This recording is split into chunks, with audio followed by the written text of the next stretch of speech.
Halo adik-adik dan kakak-kakak yang manis. Assalamualaikum.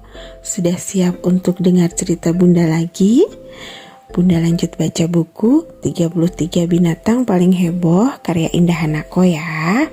Kali ini Bunda baca cerita yang berjudul Poppy yang Berdarah.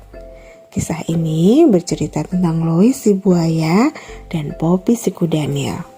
Kita mulai ya. Lois berdiam diri di dalam air. Matahari siang menghangatkan air sungai yang deras. Tiap pagi, Lois berjemur di pinggir sungai. Itu kegiatan rutin yang selalu ia lakukan setiap hari. Setelah matahari meninggi, barulah Lois menuju ke dalam air. Ia akan berendam di dalam sungai berjam-jam. Ketika sedang berburu mangsa, Lois akan menenggelamkan dirinya, sehingga yang ada di atas permukaan air hanyalah hidung dan matanya. Sementara seluruh tubuhnya tenggelam. Ini membuatnya tidak terlihat oleh hewan lain. Lois tidak akan bergerak hingga mangsanya berada dalam jangkauan. Saat mangsanya lengah, Lois akan bergerak dengan sangat cepat. Hari itu, Lois berniat mencari makanan. Buaya itu sudah merasa kelaparan. Kemarin dia tidak makan sama sekali. Di sekitarnya ada beberapa buaya lainnya. Juga ada seekor kudanil. Lois tidak pernah melihat kudanil itu sebelumnya. Dia bahkan tidak tahu hewan itu suka berendam juga. Tubuh kudanil itu tampak sangat besar dan kulitnya berminyak. Lois tidak ingin mendekatinya. Akan tetapi, Lois bisa mendengar percakapan kudanil itu dengan teman-temannya. Sayang, Lois tidak tertarik untuk ikut berbincang. Lois selalu kurang menyukai jika ada hewan baru di sekitarnya. "Hai, aku Arlo. Kamu siapa?" sapa buaya terbesar yang ada di sungai itu. Meski tubuhnya paling besar, Arlo adalah buaya yang ramah. Arlo juga mempunyai banyak teman. "Halo Arlo, aku Poppy," si kudanil menjawab tak kalah ramah. Ternyata namanya Poppy. Berarti dia kudanil betina," celoteh Louis dalam hati. "Mengapa kamu berendam di sini?" tanya Arlo lagi. "Sepertinya aku belum pernah melihatmu sebelumnya." Terdengar suara air berkecipak. Lois tidak tertarik untuk melihat ke arah kudanil itu. Dia hanya mendengarkan diam-diam dengan seksama. Seperti halnya Arlo, Lois juga merasa penasaran. "Betul, aku memang baru sekali ini ke sini," terdengar suara Poppy. "Tempatku biasanya berendam ada di sebelah utara, tapi tadi kulihat airnya hampir kering, makanya aku harus mencari sumber air yang baru." Lois membenarkan dalam hati. Air sungai ini pun tidak sederas biasanya. Musim kemarau tahun ini memang lebih panjang dibanding tahun-tahun sebelumnya.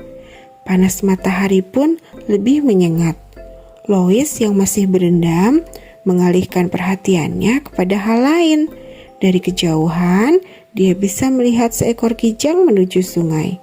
Lois buru-buru menenggelamkan dirinya lagi. Dia yakin jika ada di pinggir sungai, kijang itu tidak akan bisa melihatnya.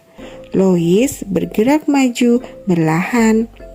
Benar saja dugaannya, kijang itu mulai berjalan perlahan ke arah Lois. Kijang itu masih tampak muda. Tanduknya belum terlalu tinggi. Lois sudah tidak sabar menanti kijang itu mendekat. Meski masih muda, kijang itu tampaknya tidak ceroboh. Dia dengan serius menatap ke sekeliling. Setelah merasa aman, baru hewan itu berani berjalan ke bibir sungai. Lois pun bergerak dengan sangat perlahan. Kini, jarak Lois dengan kijang itu hanya tinggal beberapa meter. "Aku yakin aku akan bisa menangkapnya," bisik Lois dalam hati. Lois begitu bersemangat.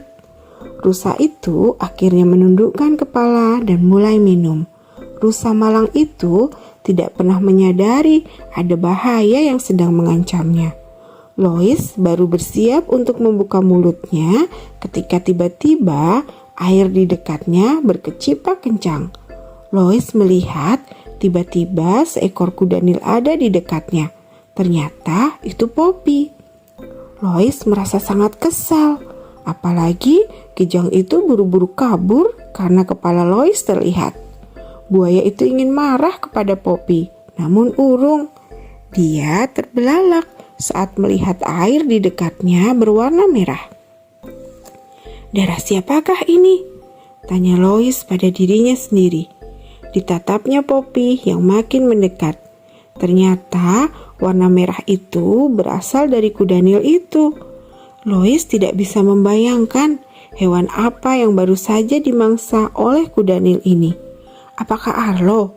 Mendadak Lois ketakutan. Tanpa bicara apa-apa, buaya itu segera berenang menjauh dari Poppy. "Dia memakan Arlo!" teriak Lois kencang. Buaya itu berenang secepat yang dia bisa. Lois menuju teman-temannya yang mengapung berkelompok. "Ada apa, Lois?" Lois terpana. "Itu Arlo." "Loh, kukira kamu dimakan kuda Nil itu," katanya terbata. Arlo malah tertawa. "Tidak ada yang memakanku," ujar Arlo. "Tapi sepertinya Poppy memang ingin menyelamatkan Kijang itu." Kijang muda itu akhirnya selamat. Itu karena Lois takut melihat air berwarna merah di sekitar Poppy.